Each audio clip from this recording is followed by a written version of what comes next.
I don't know if you can be less afraid of death exactly. But I think that here's a hypothesis, and this is a Socratic hypothesis. I write about this in my book too, by the way.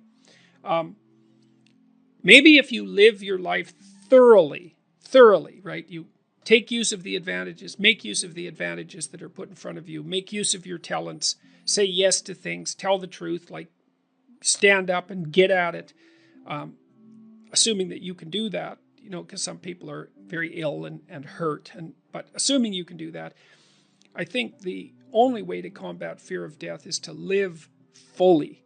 And I think that might actually work. I kind of wonder, I've talked about this with my father too, who's getting pretty old. I've asked him if, for example, if he could be transformed back into an 18-year-old, knowing what he knows now, would he do it?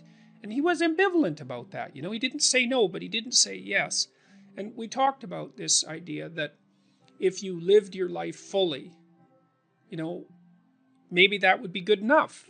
Because, I loved having kids, but I don't feel that I would have kids again, because in some sense I've already done that. And so maybe there's a set number of adventures that you have to go on in your life. Let's say you have to be married, you have to have kids, you have to have a career, you have to have friends, you have to have something useful to do with your time outside of work. Those are all things that are covered in the Future Authoring Program, by the way. Maybe if you do all those, it's like, that's good enough. You've had your life and that's enough. I mean, I don't know. 10 years ago, I thought, if I could extend my life radically, then I would. And I'm not so sure about that now that I'm 55. I'm getting older. I kind of have a suspicion that you might come to an end, That's what it looks like. I mean, I don't want that to be soon, but maybe you exhaust yourself in your life, maybe you can, so that there's nothing left of you, really. Do you worry that your fame traps you into the person that you were before? Yeah, well, even Elvis became an Elvis impersonator by the time he died. Yeah, do you fear that you have become a Jordan Peterson impersonator?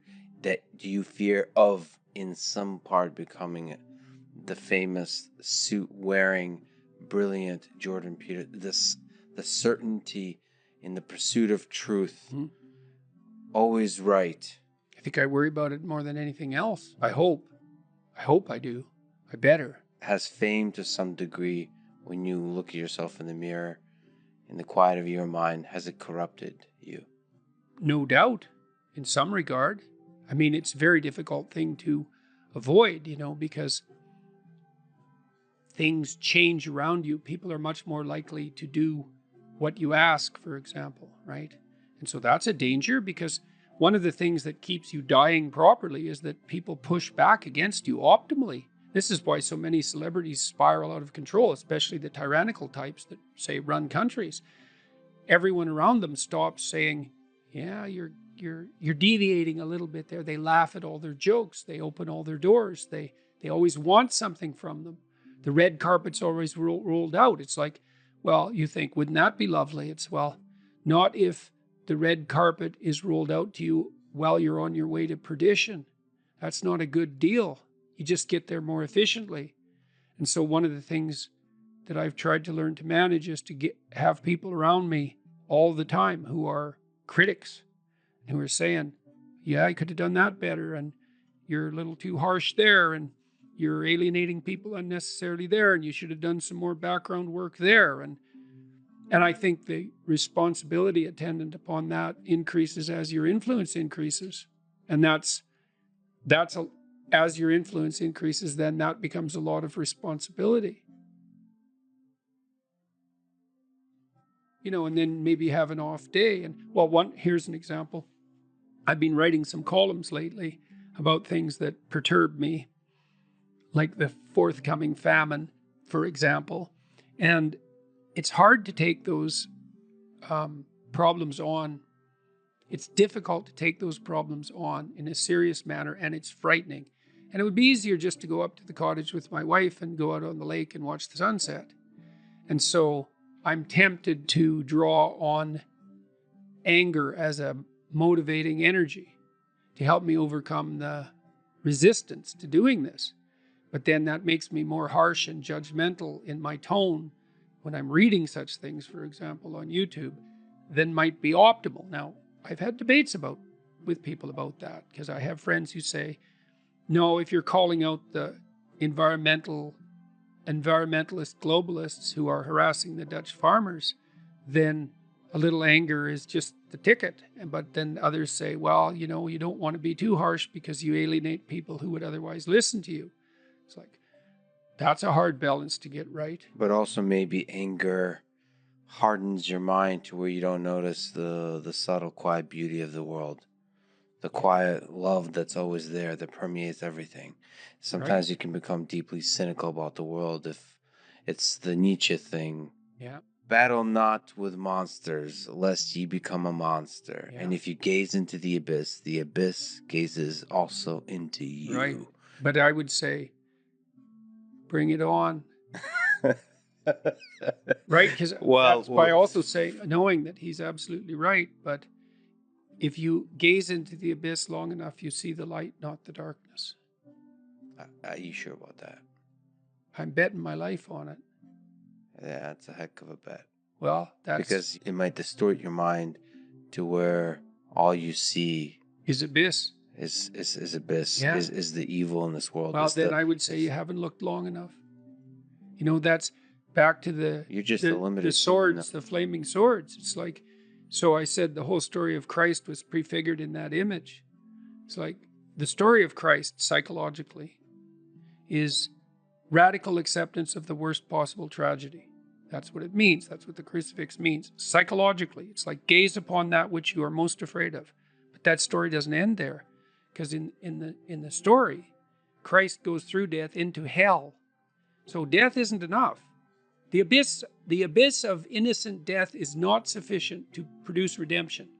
It has to be a voluntary journey to hell. And maybe that's true for everyone. There is no more terrifying idea than that, by definition. And so then, well, do you gaze upon that? Well, who knows? Who knows? How often do you gaze upon death, your own? How often do you remind yourself that this ride ends? Personally? Personally. All the time. Because you, as a deep thinker and philosopher, it's easy to start philosophizing and forgetting that you might die today. The angel of death sits on every word. How's that? How often do you actually consciously... All the time. Notice the angel? All the time. I think it's one of the things that made me peculiar. When I was in graduate school, I thought about, I had the thought of death in my mind all the time. And I noticed that many of the people that I was with, these were people I admired fine. That wasn't part of their character, but it was definitely part of mine. I'd wake up every morning. This happened for years. Think, time's short, get at it. Time's short, get at it. There's things to do.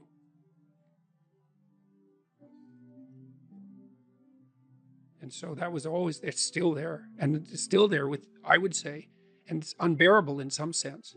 Are you afraid of it? Like what's afraid your of relationship? Death? Yeah.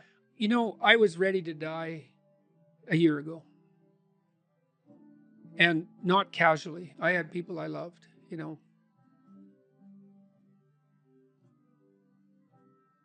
So no, I'm not very worried about me, but I'm very worried about making a mistake. Yeah.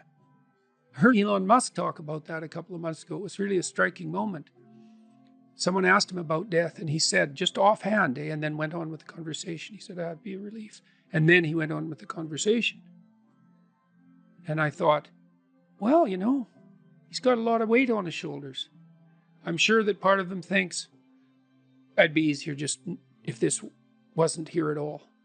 Now, he said it offhand, but it was a telling moment in my estimation. So for him, that's a why live question. Mm-hmm. The exhaustion of life. If you call it life is suffering, but the hardship. I'm more afraid of hell than death. You're afraid of the thing that follows. I don't know if it follows or if it's always here. And I think we're going to find out. What's the connection between death and hell? I don't know. I don't know. I don't know. Is there something that needs to be done before you arrive?